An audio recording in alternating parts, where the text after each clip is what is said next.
Today's guests you may think you've never heard before, but you have, because you know my catchy theme song? They wrote and recorded it. I've actually become very good friends with them, and will be drumming with them at a music festival fundraiser at the end of this month. Hailing from Ontario, Canada, I bring you 3/4 of Cardinal Street, because one of them's missing. How you doing? Good. Do you want to just take a moment to introduce yourselves? Yeah, we are Cardinal Street. This is PJ Gowan, Dylan Gowan, and Frank Catchy. there we go. Alrighty then. So, how long have you guys been together as a band? 6 years? About that, yeah. About 6? Yeah. Yeah, 2013? That's a lot longer than I was expecting, actually. Yeah. Yeah. How did you guys meet? Well, Dylan and I, of course, are related, so we have the same last name. And Frank lived a couple towns over from me, and we met a few years ago. Myself and Dylan were driving down a street in Barrie. It was a little sleety. It was kind of wet. We slipped and bumped into a car in front of us. Lo and behold, Frank and Andrew were in the car. They knew each other already. We got out just to check there was no damage. Frank saw the guitars in our car and said, "Hey, you guys play music?" We said, "Yeah." "Well, I'm a singer." "Well, we should get together sometime." We looked up and we saw the street was Cardinal Street. That happened in Barrie, Ontario. And that's how we got the name, and that's how we got together. It's a great story. Yeah, it's pretty good. Yeah. Okay then. So, I guess that gives me the answer to my next question, which was how did you come up with the band name Cardinal Street? Yeah, it just really fit. It does. For a while, it was just Cardinal ST, but people started calling us Cardinal Saint. But it was Cardinal Street, so we extended it to the full street. So that's how we got the full written out name. Okay. So, what genre of music would you put your band in? I don't know if we really have a genre. We're definitely rock, but we have some pop, obviously, to it. There's a little bit of Motown sometimes. Depends on the covers we're playing, too, so. Yeah. All over the board. Dylan's a pretty heavy-handed drummer, so he really drives some songs that would maybe not have such a drive to them. Right, Dylan? Changes up the sound. It's a really good combination. It's definitely rock, but it's definitely like a pop rock, but there's even a country influence on some of the things from our Ride On album. We love the Eagles and CCR and Johnny Cash and that kind of stuff, as well as all the British influences. So then, what would you say your main musical influences would be? Well, I would say mine would be songwriters is what I go towards, and that's what I want to be more of. The instrument thing came really natural to me, and it's grown over the years, but the songwriting was what really I found I excelled at when I started really getting down to it. I would say the Beatles, Rolling Stones, the Beach Boys, Leonard Cohen, Tom Petty, anything songwriter based, Pink Floyd, and then more recent stuff, Green Day, Oasis.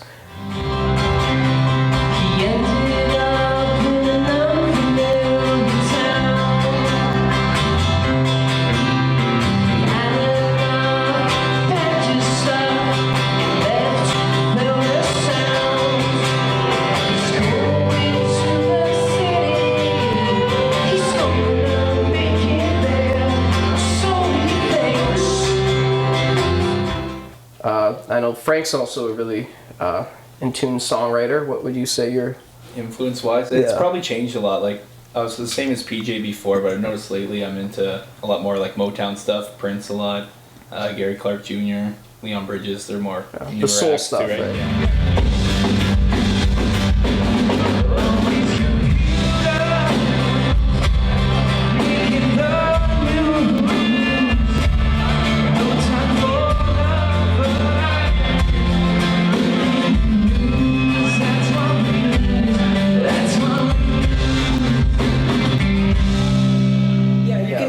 Hear like how that comes together through the influences and whatnot. Yeah. So, your writing process is obviously a little different because I've interviewed a couple solo artists before, but never a band. So how does that differ? Well, the thing with us is Frank and I are usually the songwriters, but we don't really write songs together. But they do change when we bring it to each other. Dylan, he's written one of the songs on the upcoming album that he's going to sing. And so he's getting into the writing with us now. But usually I will flesh out the whole idea on my recording software and then bring it to them. And Frank kind of does the same thing with what we do. But then it changes, of course, when the band gets behind it, and it's not just one person sounding like a solo artist. Usually when we like jam out any of these kind of newer ideas, so to speak, it's like it can change drastically depending on just how many times we jam it and whether or not certain sections of the songs are not as strong as other ideas. Let's say if we have half of a song, it could somehow either be shelved for like another idea, or somehow we can just finish up the whole thing within a writing session or maybe two or something like that. And then sometimes when we even here at the studio, sometimes even little subtle changes will happen, just based on how the song is progressing on its own, right? And so when you have the four of us in the same room and we kind of can just chip away at it and just kind of figure out which sections are working, which ones are not as strong, and then when we are all confident that the song is kind of taken on its own life, then there's an example of that recently on the album we're going to record in the summer and the fall. Frank brought in this great chord progression, just these 3 chords on the acoustic guitar, and Dylan right away this really cool funky beat put behind it, and it became definitely more of a, would you say it's more like a soul song than the stuff we've done previously? Yeah, like an R&B. Funky, right? Kind of that thing. Dylan's going to sing it actually. We didn't tell him yet, but he's going to sing it on the album. Apparently I'm singing on it It's now. it's called Count Me Out, and it's really good. And he doesn't want to be counted out, but Count Me Out. It's about how he doesn't want to sing the song. Count me out. You can count me out of singing it. Right? Yeah.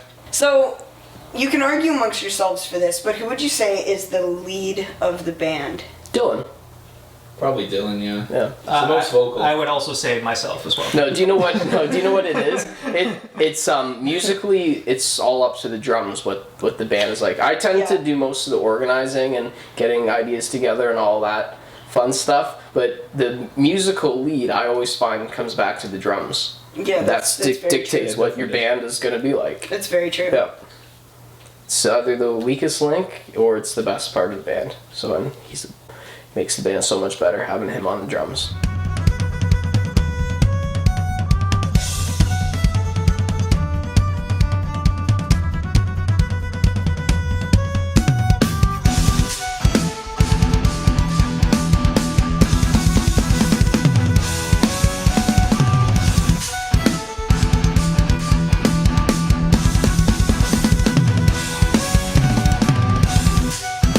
So, who would you say out of all 4 of you, one of us is not here, obviously, one of you guys, but who would you say is most likely to be late to a gig? We all drive together, so that's not going to happen. all of us, yeah. Yeah. If one of us is late, all of us is late. Yeah. Who of you do you think would be most likely to forget something? Huh. I can't remember.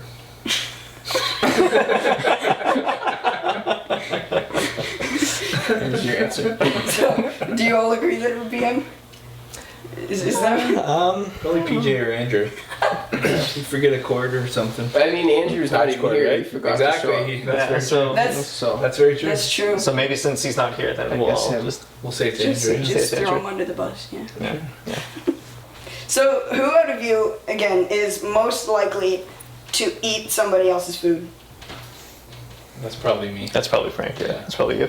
I'm a Burger King, so That'd be me. I'd be the most likely to eat somebody else's food. yeah. Because, yeah, food is Food is the best. I love food. Okay, so pineapple and pizza, yes or no? Yes. For me, no. No way. Okay, where did BJ go? Where did he stay?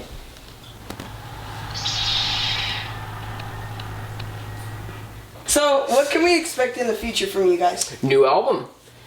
We have started it already. It should be out probably by the fall, but more likely by Christmas. And it is called Stardust Touch.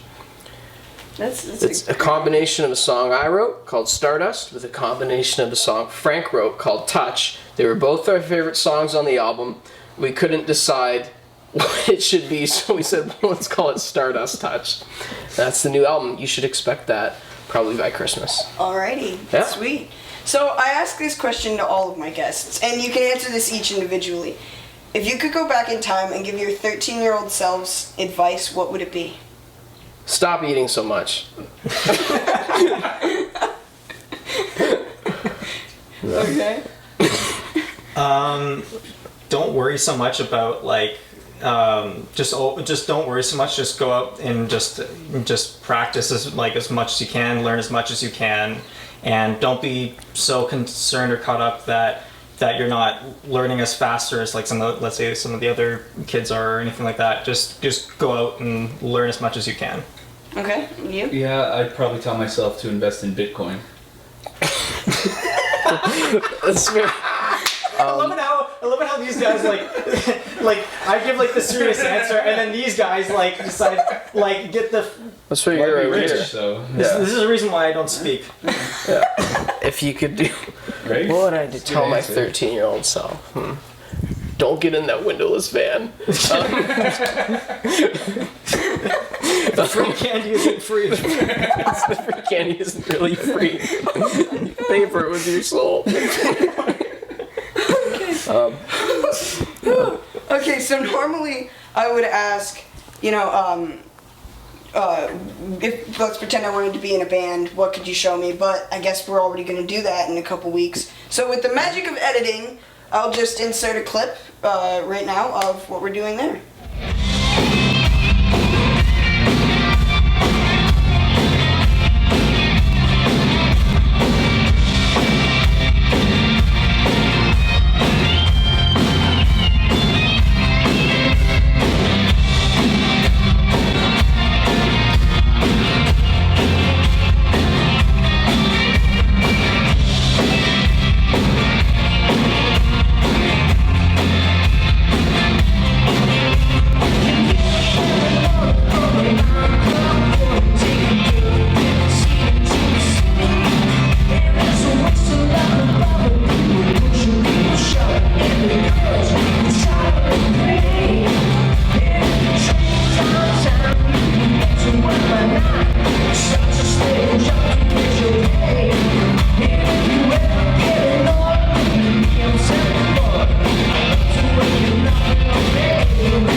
Thank you guys for recording my awesome theme song, and thank you for getting candid with Kyle. Great drumming, by the way. Thank you.